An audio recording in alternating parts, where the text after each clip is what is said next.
आपल्याकडे आता प्रोजेक्ट आहे waste management system. Okay. So आता हा प्रोजेक्ट आपल्याला कसं इन्स्टॉल करता येईल हा चेक करू आपण. तो सगळे आपल्याकडे ही झिप फाईल राहील. ठीक आहे. आणि चेक करायचं आपल्या लॅपटॉपमध्ये हा झॅम्प ओपन आहे आणि अपाचे आणि मायस्क्यूएल दोन्ही पण हे स्टार्ट राहिलं पाहिजे. ठीक आहे. आता मी ह्या वेस्ट मॅनेजमेंटला पूर्ण कॉपी पेस्ट करणार. कुठे? C drive. सी ड्राईव्हच्या आत झॅम्पमध्ये, झॅम्पच्या आत एच डॉक्स मध्ये. ठीक आहे. इथे मी हा project as it is copy paste केलेला आहे आणि त्याला इथे राईट क्लिक करून मी त्याला एक्सट्रॅक्ट पण केलेला आहे. एक्सट्रॅक्ट झाल्यावर तो असा दिसतो. ठीक आहे. आता आपल्याला जे डेटाबेस आहे ते इथे ऍड करणं गरजेचे असते. या फाईलच्या आतच तुम्हाला इथे डेटाबेस दिसेल WMS नावाचा. ठीक आहे. तो हा WMS मला आता MySQL मध्ये ऍड करायचा आहे. आता MySQL कसं ओपन करू आपण? ठीक आहे. तर आपल्याला सिंपल इथे लिहायचे आहे sorry local host PHP MyAdmin. जसं आपण इथे एंटर करतो तर आपला हा MySQL चालू होऊन जातो. ठीक आहे.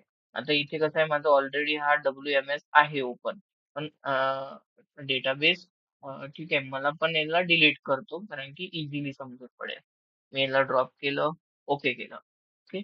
आफ्टर दॅट मी इथे न्यू क्रिएट करतो WMS नावाचा डेटाबेस WMS आणि मी इथे क्रिएट करतो. ठीक आहे. क्रिएट केल्यानंतर आता इथे इम्पोर्ट करायला लागेल मला.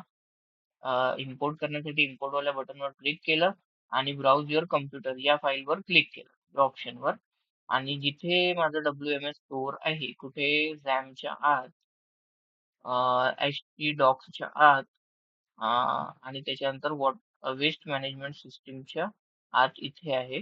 तर मी याला काय करणार ओपन करणार. ठीक आहे. आणि इथून खाली येऊन इम्पोर्ट करणार. म्हणजे माझं जे काही डेटाबेसचे टेबल्स आहेत ते यामध्ये येऊन जातात. ठीक आहे.